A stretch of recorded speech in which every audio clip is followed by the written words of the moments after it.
Hello and welcome everyone to this edition of the Hindus Wellness Series, which is presented by Kauvery Hospitals. Thank you for joining us on this Saturday noon. Today, we are going to discuss a very timely topic, COVID-19 and cardiac care. We all know how huge a burden cardiovascular diseases are. According to a study published in The Lancet, cardiovascular diseases accounted for around 28% of all the deaths in India in 2016. We also know that people of younger age group are increasingly becoming affected by cardiovascular diseases. And now we have a pandemic that the world has been fighting for more than a year, and we are still not able to let down our guard. What is the interplay between COVID-19 and cardiovascular diseases? That is what we are going to discuss today. And for that, we have three very eminent panelists with us. Let me take the pleasure of introducing our panelists to the audience. We have with us Dr. T. Senthil Kumar, who is the Executive Director, Unit Head, and the Chief Cardiac Surgeon at Kauvery Heart City in Trichy. Dr. Senthil Kumar started his career as a practitioner in the government sector, later went on to finish his postdoctoral course in Madras Medical College. Since then, he has practiced as a cardiothoracic surgeon in a number of top private healthcare institutions. He has made more than 15 presentations in national and international conferences and has delivered the USV oration in the State IMA conference in 1995. Welcome to this discussion, Doctor. Thank you. We also have with us Dr. KP Suresh Kumar, who studied and practiced in CMC Vellore and later underwent training in New York as well. He is a fellow of many societies, including the American College of Cardiology, American Society of Interventional Cardiology, the European Society of Interventional Cardiology, and Cardiology Society of India. Dr. Suresh Kumar, who has done more than 5,000 coronary angioplasties, is also the recipient of Best Doctor Award by the Indian Medical Association in 2018. Welcome, Doctor. Thank you. Thank you. We also have with us Dr. S. Mullashri Ajit, who is the Director Cardiology at the Madras Medical Mission Hospital. He is also an adjunct faculty at the Case Western Reserve University in the US and the Department of Biotechnology at IIT Madras. He is the International Coordinator for the Royal College of Physicians and Surgeons of Glasgow in India. Dr. Ajit is a recipient of numerous awards, of which I'm going to name a few here. He was awarded the Lifetime Achievement Award by Dr. MGR Medical University in 2011, the Melvin Jones Millennium Award in 2011 by Lions Club International, and Dr. Ramavarma Award constituted by the Cochin Royal Family in 2015. Welcome to this discussion, Doctor. And this is how the discussion will be structured. The three doctors will each make a presentation. Following that, we will open up the discussion and take questions from the viewers. Those who are joining in for this discussion, if you have a question, you can type it out in the chat window of this discussion and I will post them to the doctors. Now, firstly, I will invite Dr. Suresh Kumar to go ahead and make his presentation. Over to you, Doctor. Good morning to one and all. Thank you, Panvasan, for the kind introduction. And warm welcome to all the viewers. All of us are going through unprecedented times. The COVID-19 pandemic has affected the country far and wide. Now, this is a war-like situation. Now, none of us has seen World War II, which ended in 1945, and none of us has seen the last pandemic, which is the Spanish flu, which ended in 1920. So if you compare the people suffering at that time, our sufferings are not even 1/10 of what our predecessors have suffered. So be confident. We need great courage in this crisis situation. You should have self-belief, confidence, and mutual cooperation. Definitely there is light at the end of the tunnel, and future will be bright. Your hardships are never long-lasting. So be confident and future will be bright. With this introduction, I will do my presentation for the next 10 minutes. It is about the impact of COVID-19 in people with cardiac diseases. Now, if you see the patients with cardiac diseases, simply it can be divided into two groups.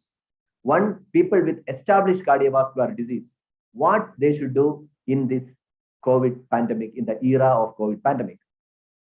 Very simple. Whatever medicine which they are taking, please continue the medicines.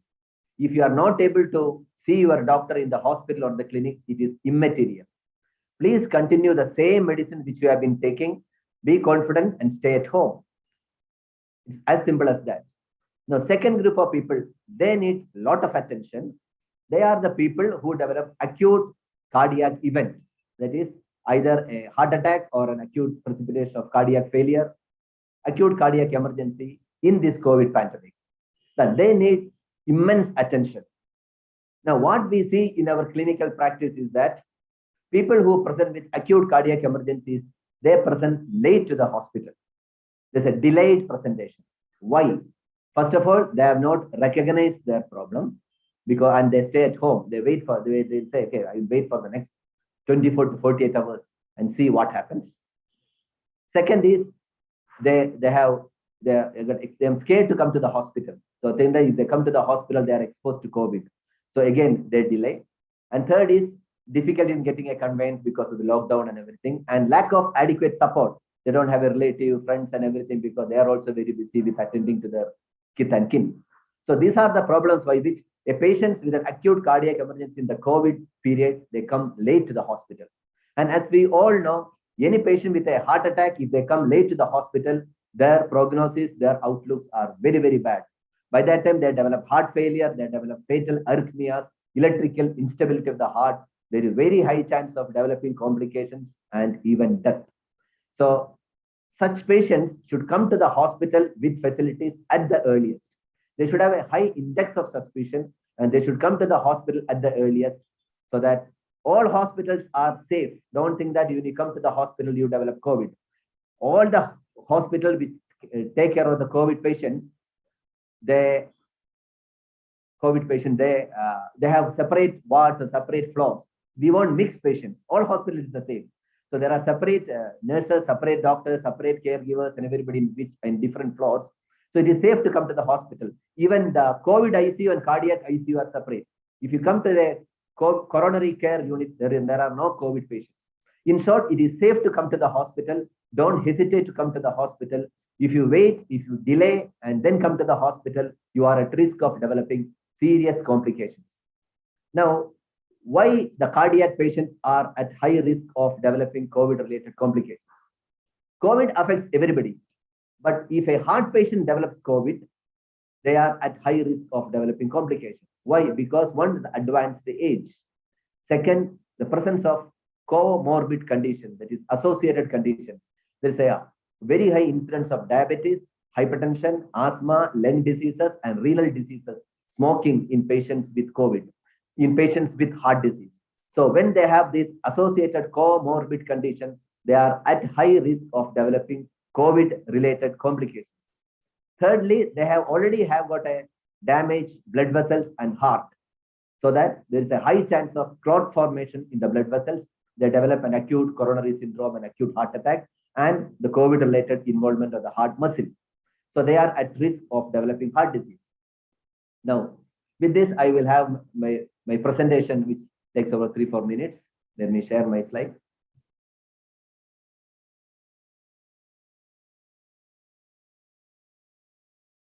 Hope it is visible. Is it visible? Yes, Suresh. Okay, right. Please don't think that COVID affects the heart alone. COVID affects any system in the body. So cardiovascular, mainly it produces acute heart attacks, myocarditis, that's inflammation of the heart muscle, cardiac failure, fatal arrhythmias causing death, and heart failure, all this. Now, but it affects gastrointestinal tract, it produces diarrhea, vomiting, abdominal pain. Eyes, it produces conjunctivitis and other ocular complications, even blockage of the central retinal artery. Neurological complications are very frequent, which we see. They have neuropathy, encephalopathy, they will have neuritis, radiculopathy, muscle involvement, myositis, all neuromuscular system is involved, brain and blood vessels is involved. Lung, COVID pneumonia, because generally people think that COVID means they develop COVID pneumonitis. No other organ is involved. It affects any organ in the body, produces respiratory failure. Liver, it produces hepatitis, increase in liver enzymes. And kidney, it produces acute kidney injury and renal failure. So it affects any part of the body. Although we say it's a lung involvement, is the first because it produces COVID pneumonitis. Now, when will they develop this problem? A person with COVID, the first 5 to 7 days, they are all right. All these complications come after 7 days, mainly the 7 to 14 days.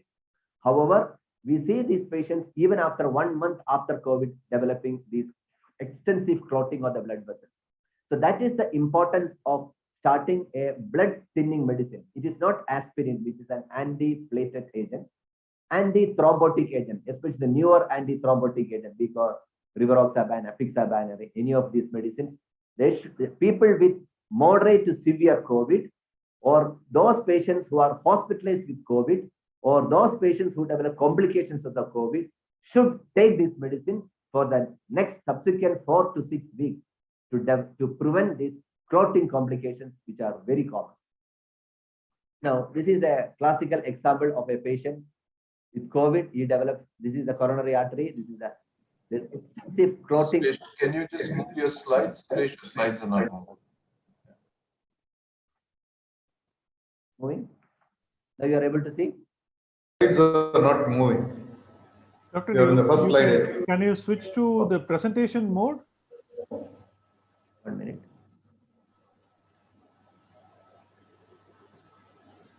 Yeah, do the screen sharing again. I think it will. Okay.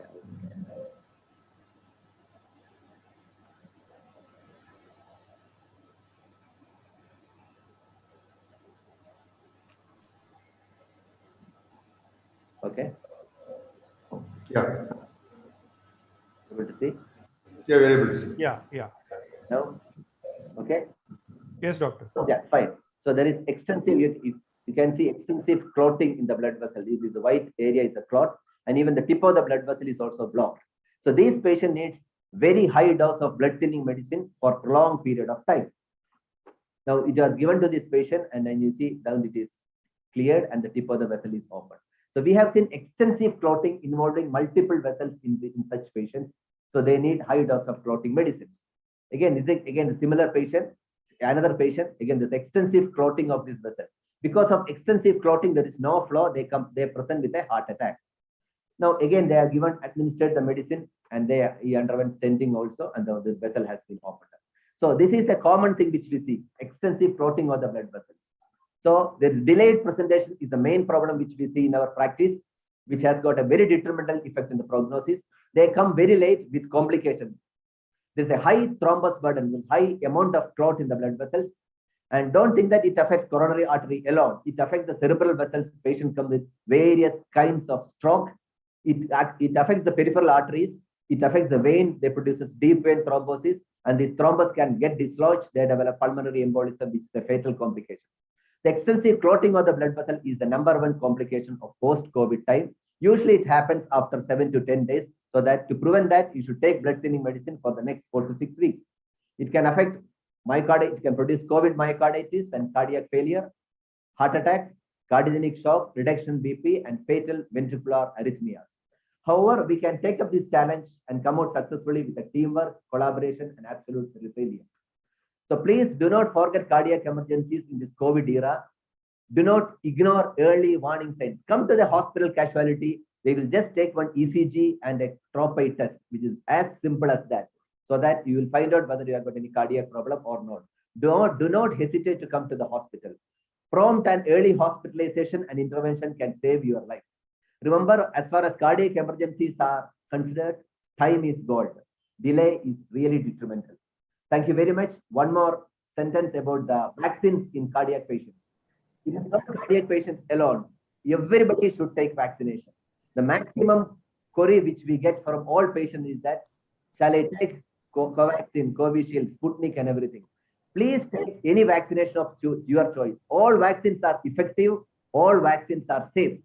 But not taking the vaccines is not advised at all, which land you in serious trouble. Now, if you take vaccine, don't think that it will prevent COVID.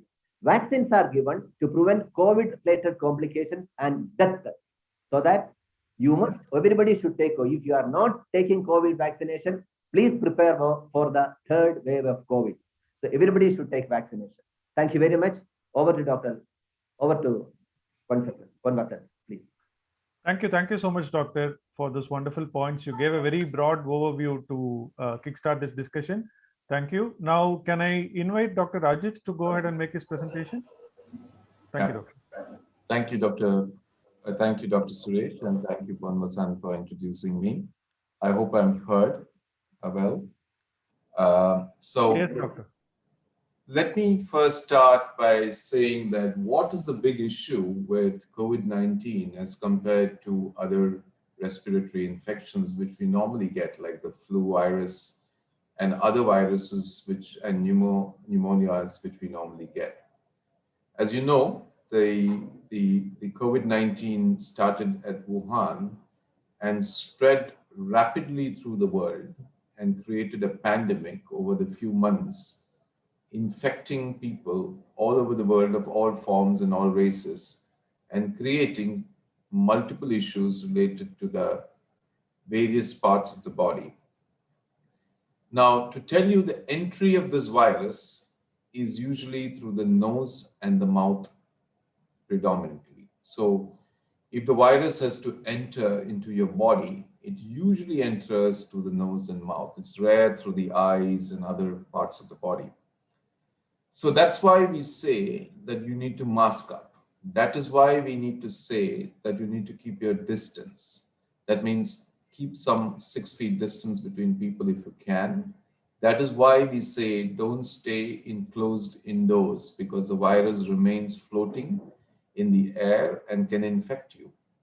That is why we say that, when you're having any fever or any other illness, sit at home and quarantine yourself so that you don't go and infect anybody else. So what happens to the virus? The virus is a very sneaky virus. It gets in through your nose or your mouth. It enters into your upper part of your respiratory tract and then lodges itself inside certain cells with a receptor called as the ACE2 receptor. This is found predominantly in the lungs, and hence the startup of this infection starts as a brief sore throat, which is in the throat, runs up into a little bit of a fever, and then in the next few days, that is 3 to 5 days, if it gets worse, it infects the lungs. Now, the body's immune system is a very tough system most of the times. And in 85 to 90% of normal people, it will fight off the virus and stop it there. So most people will get a mild flu-like fever, a bit of a sore throat, and then they will get better. So they don't even call the doctor. Many of us will be asymptomatic with not even symptoms, and only a test will show. So this is the most common presentation. So it is, yes, infective, but it's most often mild. Now, in about 10 to 15% of people, it may get a bit more serious. And what happens in those people is either because if their immune system is compromised, of which the commonest age is the biggest issue. When you're older, your immune systems are poorer. When you're diabetic, when you have cancers, when you're taking medicines for immune suppression, or if you are having diabetes, cardiovascular disease, or some other comorbidities like kidney disease, then you're more prone to the serious part of the illness. And what is the serious part of the illness? The virus goes in, attaches itself into the lung receptor, multiplies, and presents with cough and breathing trouble. Now, beyond that, it enters into the blood system and causes what is called in medical language as an immune vascular thrombosis. What does it all mean? It means that these cells get infected by the virus. The body now reacts to the virus by trying to kick it out of the body. But sometimes the body's reaction to that virus is more than what is required. And it creates what is called as an hyperinflammation. What does that hyperinflammation mean? It sort of triggers a response which is more than what is required. And how does that manifest itself? That manifests itself as fluid in the lungs, and the people suddenly get breathless and get low oxygen saturation, which is very common seen in lung. It can affect other parts of the body, including the vasculature, which means your blood vessels. and causes severe inflammation of all the blood vessels. And this triggers a clotting. That means when the vessels get inflamed, it becomes sticky and the blood clots form on that. And that creates what Suresh described as thrombosis. That means clot. So it can happen clots in the veins, that is the leg, that is DVT. It can happen in the heart and cause a heart attack. It can cause in the brain a stroke. And it can cause many other areas which can create multiple problems in the organs. So this is the dangerous part. The first part, the 3 to 5 days, most of us will have some fever, some responses, which are common like a flu. But if you get a fever beyond the 5th day, if you get breathless beyond the 5th day, your temperature start rising very high after the 5th to the 7th day, that is when you got to be very careful, especially in elderly people and the immune compromised people, and you need to get them into a hospital because the oxygens will drop drastically over a few hours. And by the time you find a bed and find a hospital, you may be in serious trouble. Now, it is important that we've learned through the pandemic over the last year how this disease manifests. And unfortunately, many of us have known that this virus will change or mutate. And that is common for all viruses. The medical fraternity and the scientific committee fraternity always finds medicines, finds vaccines to hit the virus back. But the virus also is smart enough to change its presentation, to change its antigenicity, and hence makes you more susceptible every time it changes its mutation. So you read in the newspaper, oh yes, there is some new mutant, the Delta mutant, the Beta mutant. What does all that mean? It simply means that the virus is trying to camouflage itself so that the body's immune system is unable to recognize it. And therefore, if you saw the second wave in India and many parts of the world, we had a variant which was not the one which happened in the first round. In the first round, you had a very mild variant which created an infection. Yes, it created some sort of problems to the elderly people. But the second round saw a mutation of the virus, which was very infective and created more disease and more death than the first round. And this is what we need to be as physicians and public be very careful. Because if you leave this virus alone and if we don't vaccinate ourselves, what will happen is that the virus will mutate itself and the next version of the virus may be even more infective and even more severe. And more importantly, the vaccines which are currently available may not be able to ward off this illness in the next round. So what Suresh said, that we need to vaccinate ourselves, is not only in your interest, it is in the interest of the community and the interest of the world. Because these viruses are very, in the global world, you cannot stop the virus in India or in China or in the United States. With people traveling all over the world, virus will spill over continents, spill over countries. And if something happens in one country and a bad problem occurs there and a mutation occurs, then you are in serious trouble. So if we want to prevent the next round of problems, we need to get rid of the virus as quickly as possible so it doesn't infect more and more people. And as it infects more people, it mutates more and more. So that's the most important thing. Stop the virus from replicating. And that is where all our public health policies should be. Putting on your mask, putting on your distancing, getting your vaccines in, and preventing the virus from replicating and hence mutating. The next point I want to tell you is that the question of vaccination. And I want to say this because, as Dr. Suresh said, the commonest question I get asked is, should I vaccinate myself? Remember, any vaccine in the world is ultimately an injectable and it has a protein in it. There will be small complications. It is true for polio. It is true for tetanus toxoid. It is true for any vaccination you take anytime. Ultimately, what is a vaccine? It is a small part of the protein, which you take the spike protein and attach it to the adenovirus, which is a common flu virus. And that's what you're injecting into you. So it's sort of a mini infection in a way, so that the body learns about this infection and is ready to face the next big infection.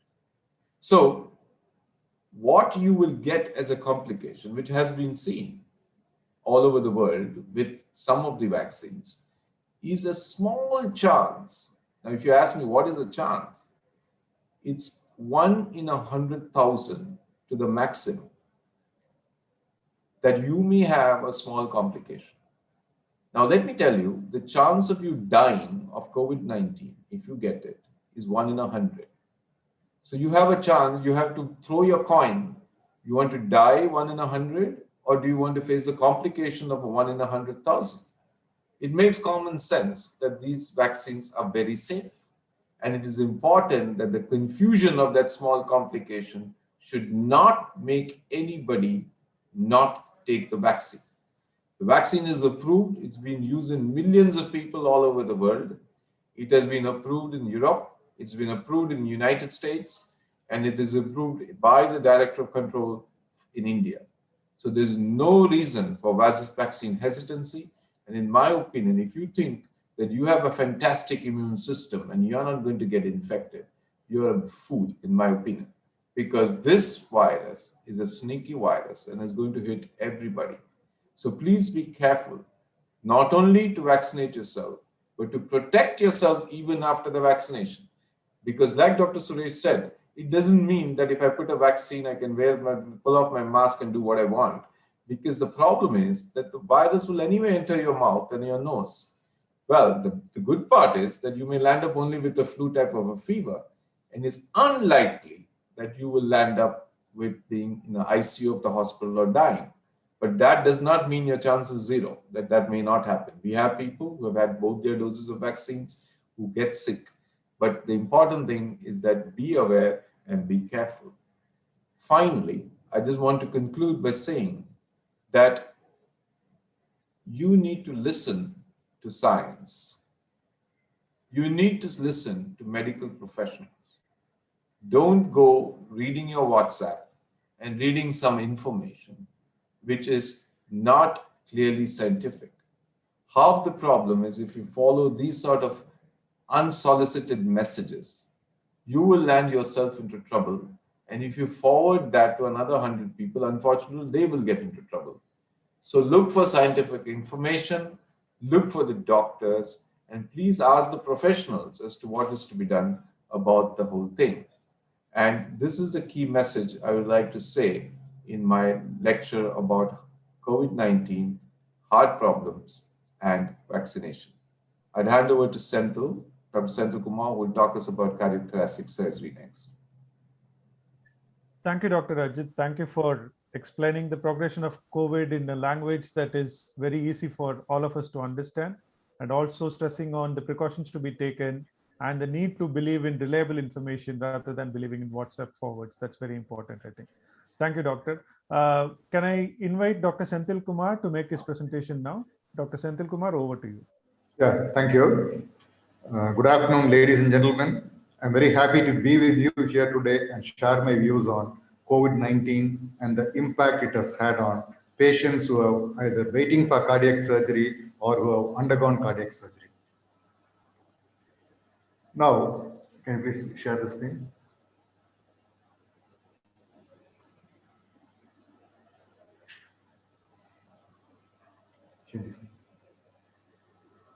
So don't worry about those curves and charts and what you see in this. This is actually one of the studies done at Johns Hopkins Hospital about the impact of COVID on patients who are either waiting for cardiac surgery or had cardiac surgery. So let us divide it into two halves. One is the initial COVID-19 impact. That is still as of today, we are in the second wave. And what is likely to be the impact in the coming next 14-15 months. So let us quickly go through how it has affected the life of cardiac patients. So during the first wave of this epidemic, it was something very new. These were unprecedented times and that required unprecedented measures. And this has never happened in over 100 years. And people never knew how they are going to handle this. And this was not an isolated event. This was affecting the entire planet. The entire patient population were put to a lot of hardships. So the initial first wave of the epidemic, which was probably the first 6 to 8 months, the entire focus was on protecting the cardiac patients. Any patients who required cardiac, whether it may be intervention or a cardiac surgery, the entire focus was on seeing to that these patients don't get infected with COVID. Because if they are going to get infected, the mortality and morbidity is going to be roughly 3 to 7 times of what it is likely to be in a patient who is non-infective. So that was point number one.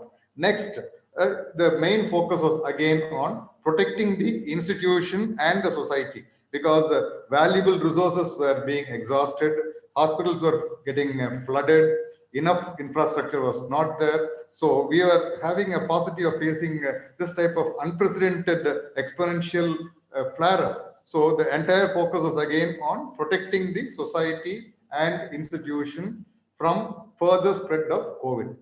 The third was protecting the healthcare team. This also assumes a lot of importance, because without the proper healthcare team, no amount of infrastructure or facilities that are available will be able to do proper delivery of what is expected to do. So this was what was happening during the first wave. So as far as cardiac patients who are waiting for surgery, they were only subjected to one of these three.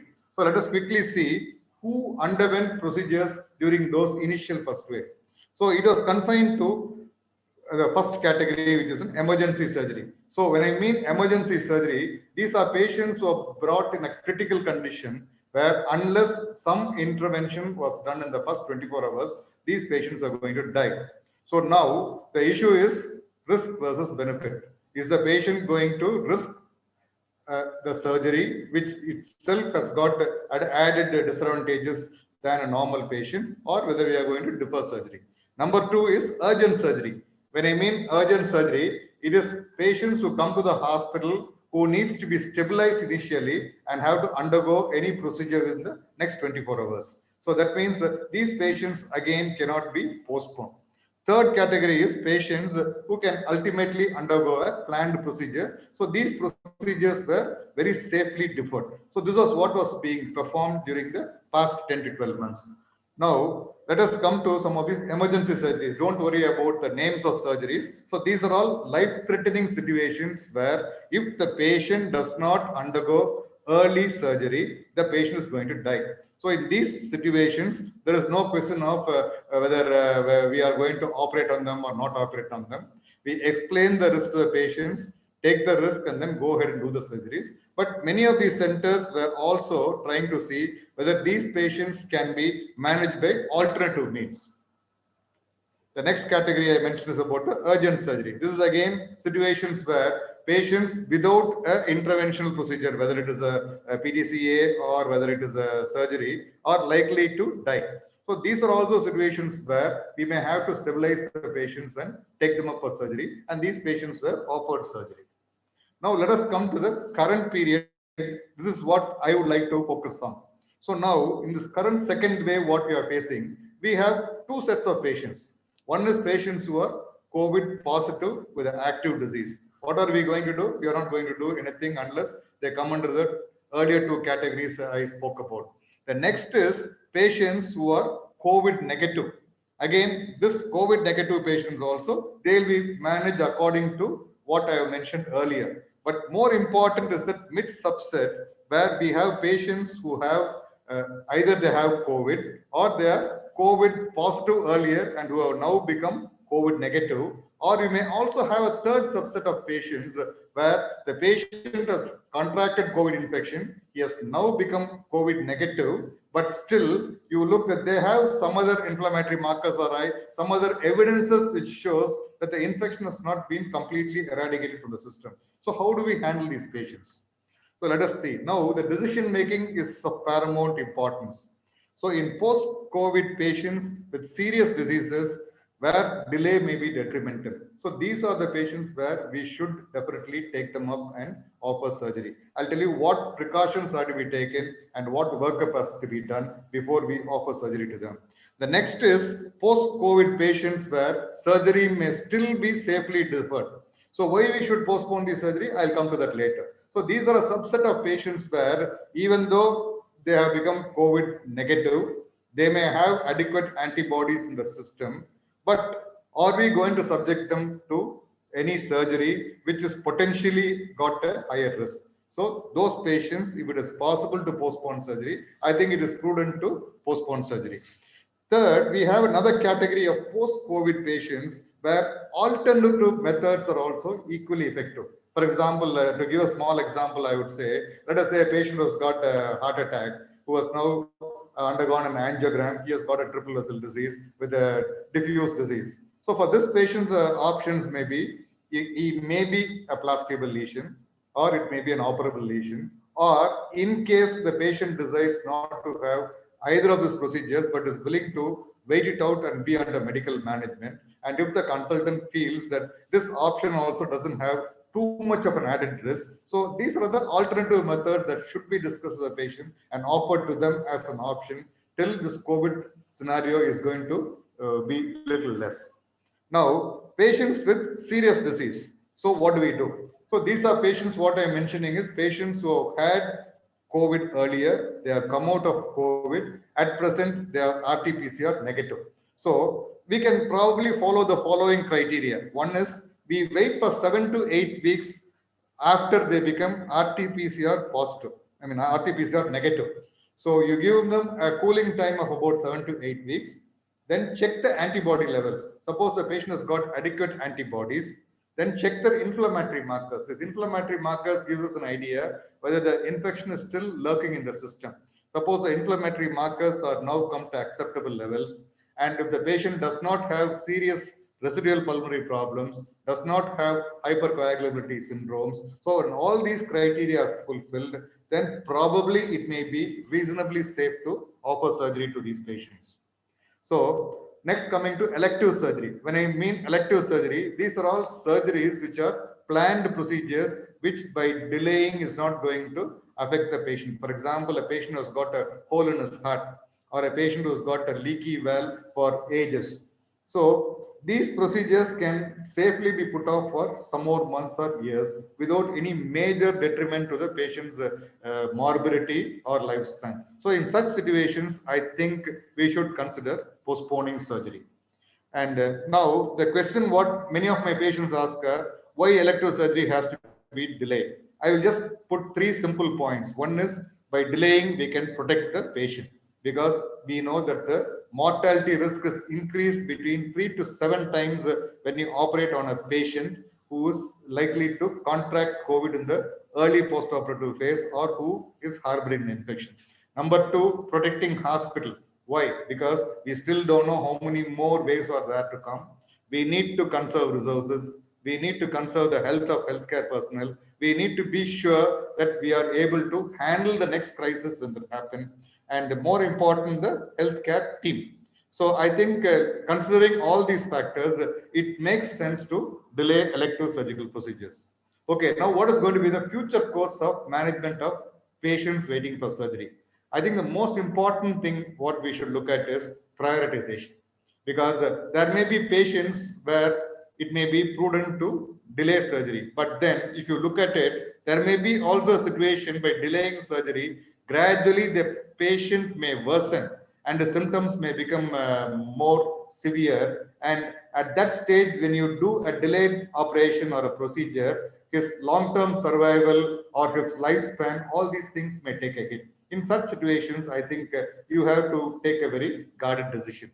So, as I said, we can defer surgery, but then you have to prioritize patients according to the patient's symptoms. And in this prioritization, I'd also like to add that you may have to periodically reprioritize them, because as the patient's conditions worsen, we may have to push them up. We may not be in a position to wait for long enough for COVID to be over. So in such situation, I think you have to make a judgmental call, which will be better for the patient. So this, I think, should be the way we approach these patients in the future. Now coming to what is going to be the prevention and eradication. I think like what Dr. Suresh and Dr. Ajit had mentioned, I think vaccination is going to be the single most important factor in trying to get rid of this scourge. Because now, as you know, in our country, the number of daily jabs have been increasing, And I understand that in India, nearly about at least 24% of the population has got at least a single jab. And there may be about 12% of the patients who are likely to have completed both their shots of vaccine. So I think vaccination is going to be the hallmark of trying to get a grip over this scourge. Number two, testing and isolation. Again, the more testing we do, we'll be able to track the infection, we'll be able to isolate these patients, and we'll be able to prevent the spread of disease. And simple things like what has been repeatedly been announced and is being enforced is maintaining social distancing, wearing of mask, hand hygiene, etc. I think is also equally important in trying to break the cycle. Last but not the least, I think is being prepared. I think I would like to quote this maxim by Emmanuel Goldberger. An emergency ceases to exist when you are prepared for it. I think this is what is most important. We were caught unawares during the second wave because we started taking things very lightly. We were not actually anticipating the second wave, at least in India, and we are not really prepared for it. We had shortages of beds which are earmarked for COVID was like slowly being utilized for other things. We had difficulties of so many things were there. Why all these things happen? Because we are not prepared for it. I think we should take a cue out of what has happened in the past. And then I think we should be prepared for the next wave that is likely to come. Because once we are able to do that, I am sure we'll be able to face it more efficiently and effectively. And with this, I would like to conclude my small overview. And I would also like to salute the frontline workers, many of them who have lost their lives in their battle against this deadly scourge. Hats off to them. And with these few words, I would like to conclude my lecture. I'll be happy to take any questions on this. Thank you. Thank you so much, Doctor, for that very detailed presentation on what needs to be done in terms of an emergency during this COVID situation. Thank you. We'll open up the discussion now. There are quite a few questions from the audience. Most of them, as expected, are related to vaccination. I will come to that in a bit. But before that, one question from a viewer about symptoms that one should be aware of after 7 to 14 days from the onset. I believe he's referring to COVID. With regards to clotting, I think Dr. Suresh Kumar, this was probably in reference to your presentation, I believe. You spoke about how blood clotting is a common phenomenon after COVID, particularly those who had moderate to severe illnesses. Do you want to take that question, Doctor? Yes, Vasan. What you should be aware of, you should be worried. First is the clotting can occur not only in the heart blood vessels, it can happen in the brain blood vessels as well as the vessels of the leg. The leg, they can have a deep vein thrombosis, clotting to the veins.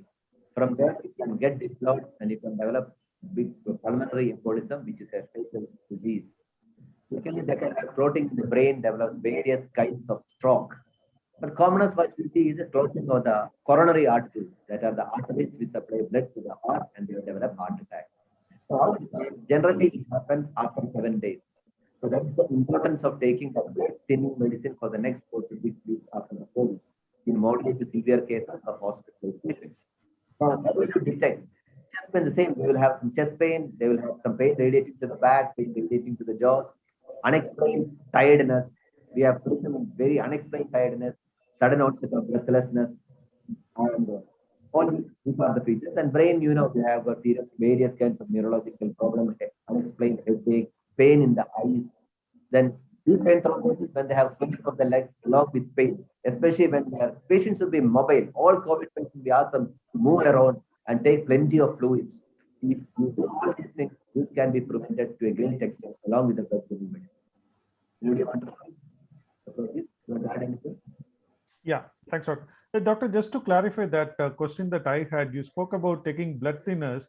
Would you suggest blood thinners to all those who had moderate to severe illness or hospitalization, irrespective of whether they had any predisposing factors towards cardiovascular diseases, or it has to be decided on a case-by-case basis? It's a very good question. See, as far as the treatment of COVID-19 infection is concerned, we don't have guidelines. We have only guidelines. Basically, the ultimate thing depends upon the doctor and on the protocol of each and every institution. So because this is a disease which has come only recently. I mean, there are different researches going on, different protocols. Some places they use certain kind of medicine, some places different. Now, it is definitely recommended in those patients, all patients who had moderate COVID infections, severe COVID infection, hospitalized patients, or COVID infection with complications for the next 4 to 6 weeks. We are now seeing patients who had COVID 1 month before coming with coronary thrombosis. So that prognostic risk is there for the next 4 to 6 weeks. So it is recommended for all patients unless there is a contraindication. Suppose they have an ulcer, peptic ulcer, then chance of bleeding is there. Somebody who had a hemorrhage 1 month before, such patient you should not give. Unless there is a absolute contraindication, I think every patient should give it. It is not a recommendation for COVID-19 treatment. Right. Thank you, doctor. There are a number of questions about vaccinations. I'll broadly classify into one or two and pose it to you. Dr. Senthil Kumar, probably I think you can take this question. There are quite a few people who have asked about taking vaccination after they had undergone angioplasty or a bypass surgery, and they are taking various medications after the surgery. They have asked, is it safe to take vaccination after undergoing such surgical procedures? Yeah, I think this is a very common question all my patients also put to me. See, as Dr. Ajit and Suresh had mentioned, vaccination is going to be the most important thing in the management of managing COVID in the future to come. So all patients, irrespective of whether they have had a procedure, whether it is an interventional procedure or whether it is a surgical procedure, can undergo vaccination. Now, normally what we do is we ask them to wait, at least a post-surgical patients, we ask them to wait for a period of 6 weeks, after which we tell them that they can have the vaccination. One important caution what we tell them is, some of these patients might have had a valve replacement. They may have a situation where they are on anticoagulants. So anticoagulants, patients who are on anticoagulants, this is an IM injection which can be safely given in patients who are on anticoagulants. Only thing is we ask them to tell the person who is going to give them the shot that they are on anticoagulation, so that after the shot has been given, they can be observed for a short period of time. They don't develop any hematoma or any undue pain in the site of injection. Otherwise, there is no contraindication for giving a vaccination. We definitely advise patients to undergo vaccinations, and in our hospital, all patients, when they come around the 6th week for the routine review, we give them a shot of vaccine. Right. Thank you, doctor. Dr. Ajit, there are some questions about, one person has asked that he has taken both the doses of Covishield vaccine, and is it necessary to wear mask and use hand sanitizers and observe personal distancing? Is that needed? And another person has asked, he has taken both the jabs of the vaccine. He is 65 plus years and has some comorbid conditions. He has asked about the efficacy of the vaccine. And since apparently he has cited that the Covishield provides only 55% efficacy, should I have to go for another dose of vaccine at a later stage for boosting the immunity? Would you like to answer that, doctor? So there are two questions. The first question is, I have taken my 2 shots. Should I wear a mask? Correct. So the mask does not, what is the principle of the mask? The mask is to prevent the entry of the virus into your body. So the first question is that I need to wear the mask and I need to wash my hands simply because I don't want the virus to gain entry into my system, the vaccine cannot stop that entry. Number 2, yes, we know that the viruses, once they get the entry, the bad parts, which is like developing a bad pneumonia or a bad lung, tsunami, or a bad vascular, tsunami of clots and everything is much higher if you're not vaccinated. But it does not mean that if you are vaccinated, you are not going to get it. All the vaccinations programs have shown effectivity in between 70 to 90% of the times, dependent on the time when these trials was done. For example, if I ran a trial in the very first part of the infection, where the virus was less infective and less dangerous, and you're likely to be more effective. And that is what happened to many of the RNA virus programs, like the Pfizer and the other the vaccines which came in, Moderna. These were done very early. If you do a study now, for example, with a more dangerous virus, with a more infective virus, you may not get that same level of effectivity which you get with those when you did in the early part of the study. So there are very many variables in the study to make a decision. But my answer to that, it doesn't matter. This is not rocket science, really. Immunization is simple common sense.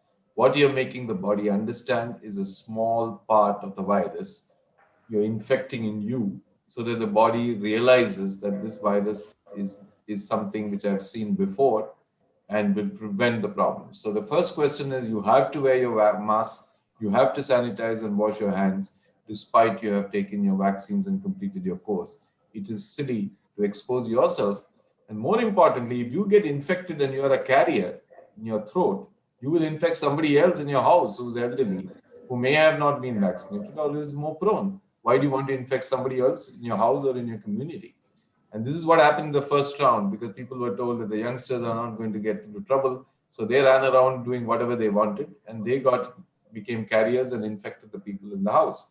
And so this is the first question. The second question is 55% and 70% and 90%. These are all numbers we are talking about.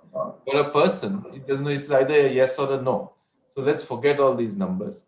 Let us take the vaccine which is available. Nobody will approve a vaccine which is useless. Let me put it straight away. No government or no country or no science will approve it.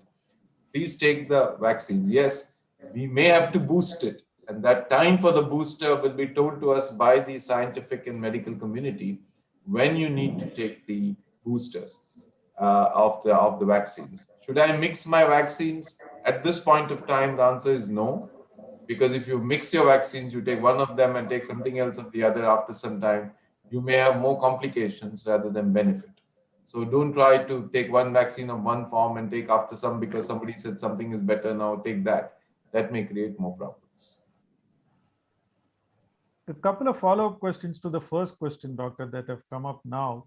One person has asked, if I'm in the company of fully vaccinated adults indoor, is it okay to socialize without masks? And another person has also asked, if I have certain comorbidities and if it is advisable to go out for walking or other exercises, is it okay to wear a mask and carry out that after getting vaccinated? Okay, so this is an important question because the first question is, first of all, you see, if you look at the traditional East, even before all this happened, you fly to China or you fly to Vietnam or you fly to Korea or you fly to Japan, the moment the weather changes, everybody is masked. This is before the pandemic. Why is that so? That's because they know and they have been exposed to these viruses in the past. And in their history, they've had SARS-CoV-1, they have had very many other viruses in the past, and they know the deadliness of not masking up during the viral seasons, including flu. So wearing a mask is not something like, restricting my democratic freedom. And that is the first thing we need to understand. We as doctors, we are always wearing masks inside a hospital. When I go to the ICU, Suresh is wearing a mask. Dr. Senthil is, even during this talk, is wearing his mask around his neck. So there is no question that we are all wearing a mask. So common people should understand that wearing a mask is not some democratic freedom which is going to be stopped. And it is not my individual right that is being stamped upon by wearing a mask. You have to look at the responsibility to the community more than your right to your democratic freedom.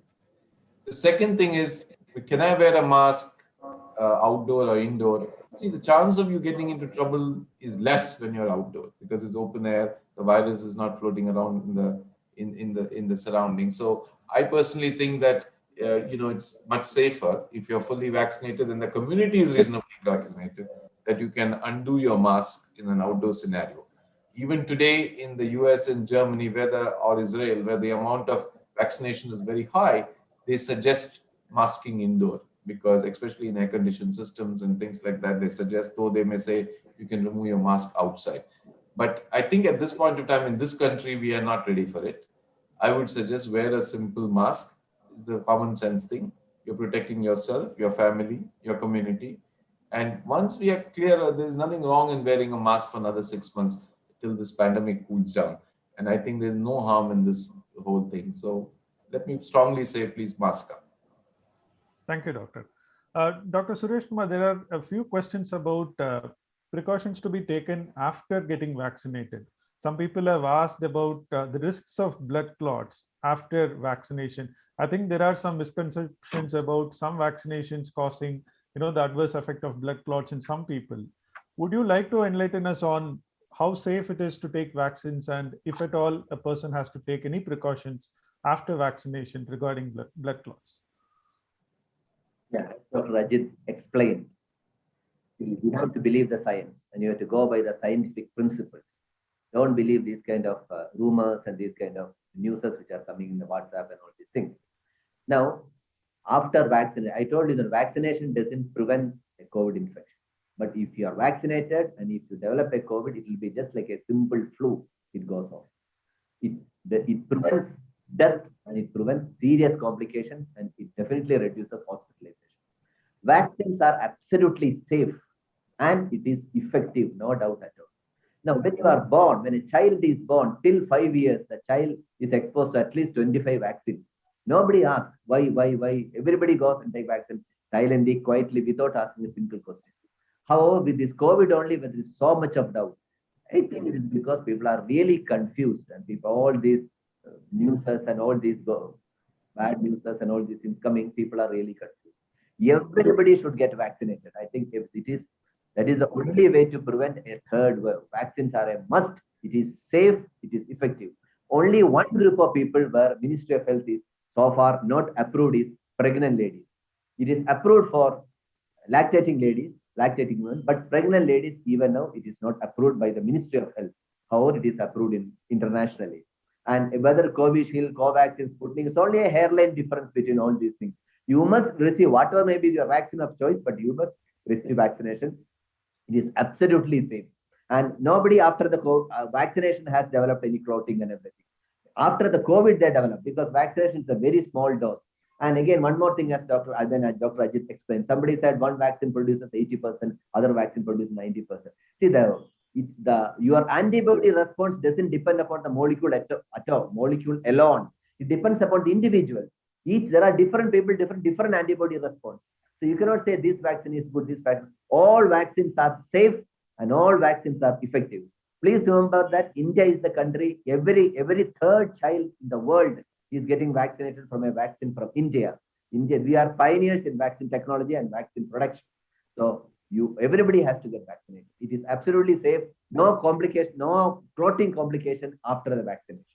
Thank you. Right. Thank you. Like we seem to be like revolving mostly around vaccination because that is where most of our questions are coming from. Dr. Senthil Kumar, I think still many people are asking about specific surgeries and treatment that they underwent and whether it is safe to take vaccines after that. For instance, one person has asked, can a person with rheumatoid arthritis can undergo vaccination? And some people have given the detailed list of medication that they're undergoing to seek guidance on whether it is safe to take vaccination. As a general principle, would you advise all patients with cardiovascular diseases, somebody who have undergone surgeries or other treatment procedures, to take a doctor's consultation before vaccinating? Is that necessary, or is it safe to go ahead and take vaccination? Okay. See, first thing is, I would like to reiterate whatever Dr. Suresh had mentioned. I think vaccination is going to be the most important thing. Everybody can have it. There is no contraindication for any patient to have a vaccine. And it doesn't matter whether you have had some other chronic ailment or you have some other disease for which you are on some other medications. I mean, these are not true contraindications. But then it is prudent for them to get a consult of their family doctor or physician with whomever they are following up, and they can advise them accordingly of when they have to take it and what spacing they have to take it. So that can definitely be useful for them to take an opinion from a doctor. But my opinion is that vaccination should be taken, and there is no necessity to feel worried about or scared that vaccinations are going to be harmful to them. And for the next part of the question, I think for a cardiac patient, it is more so they need this, because when a cardiac patient develops a COVID infection, the morbidity, mortality, as I mentioned earlier in my talk, is anywhere between 3 to 7 times more. For example, a patient with just plain hypertension, diabetes, let us say the morbidity for them or a chance of dying is, let us say, about 3.5% or 4%. This just gets compounded when the patient develops a COVID. A plain coronary artery disease patient, this natural course of events, let us say at the end of 1 year, he has got a possibility of 3% possibility of dying. If that patient contracts COVID, his chance of dying is nearly about 3 to 7 times more. So does it not make sense? So I think it is all the more reason for these patients to undergo vaccination. Again and again, I think all doctors are emphasizing on this point. Please get vaccinated. That's going to help you. It's going to help you, your family, your community, and the world at large. Right. Doctor, also, just as a follow-up question to that, some people have also asked about whether they need to undergo any tests post-vaccination or post-COVID recovery as well for a periodic monitoring of their health in the 2 months or 3 months period. What would be your advice, doctor? See, what actually we do is once a patient has got both the shots of a vaccine, and at the end of a subsequent 3 to 4 weeks, preferably 4 weeks or more, you can get your antibody tested.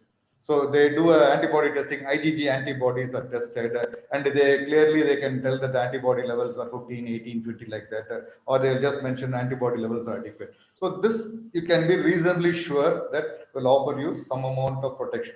This is one form of testing. The next is, for example, a patient might have got vaccinated, his antibody levels may be adequate, he may probably be waiting for a hernia surgery. Hernia surgery, though not an emergency surgery, it is a procedure where you can't indefinitely postpone it, because these patients can, they are likely to go for a complication of an irreducible hernia or an obstructed hernia and things like that. So in such situations, as I mentioned earlier, they can probably also check about the inflammatory markers. So there are about 6 different tests that are being done as inflammatory markers. If those inflammatory markers are high, then you still defer any procedure. If those inflammatory markers are within acceptable levels, they can probably undergo those procedures. Right. We're also running out of time. Probably we'll take a couple of more questions. Most of these questions are still related to vaccination. Dr. Ajit, there are also some questions about when is it safe to take vaccine if a person has recovered from COVID recently? What is the current consensus on that, doctor? The government of India has said 90 days after recovery, after your quarantine. That means you got your infection, you're 14 days down, 90 days from that date is the time where you should take your vaccine. That's the outermost time. You can take it a bit earlier. Now, the consensus comes from some documentation saying that you have reasonable antibody protection till 90 days after your vaccination. Now, this is again not very hard and fast proven. If you want to do it a bit earlier, that's fine, because there has been some sort of confusion that if the virus different mutates and different mutations come in, should you protect yourself a little earlier or not? But in general, I think that I would say that you should not go and vaccinate immediately after the infection, because you already, your body is inflamed and you already have enough of COVID spike protein in you. There's no need to put another injectable spike protein in you. It doesn't make sense. You will unnecessarily create more trouble and no benefit. So definitely, if it up to about 8 weeks, I would avoid it, because the body is pro-inflamed at that time because of the infection. So you would take it after that. 90 days is the outer limit, what I would suggest. But anything, I normally tell my patients, yes, don't wait for the last day, but just do it much before that. All right. Thank you, doctor. Dr. Senthil Kumar, probably will wind up with this question. There are also a few people who have asked about how safe it is to postpone any cardiac procedures in these times of COVID. You touched upon that in your presentation. So what is like the general advice on that, doctor? It's exactly like what I said earlier. Patients who need emergency surgeries, I think it is a question of weighing the risk versus benefit. Suppose you feel this patient is not going to survive without that particular procedure or surgery, I think you have to bite the bullet and go through that. And whatever complications or effects you are going to face, we'll have to face it. We don't have any other option. But then there are certain elective procedures which may be deferred. I think wherever you can defer these procedures, I think you should have a very open discussion with your consultant.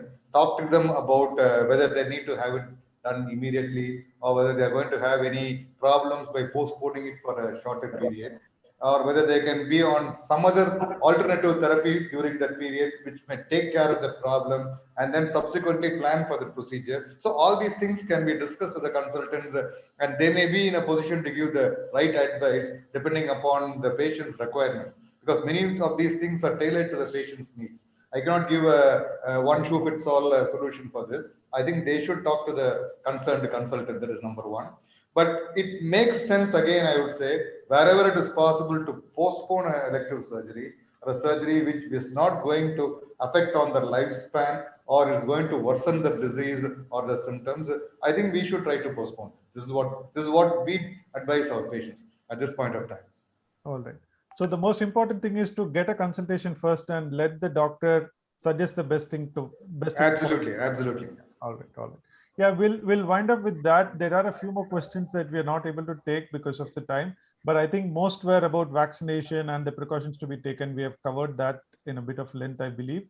Thank you so much, doctors. Thank you for joining today and providing these wonderful insights. Thank you so much. Thank you. Thank you, Vasan. Thank you, Senthil and Ajit. Thank you. Bye. Bye.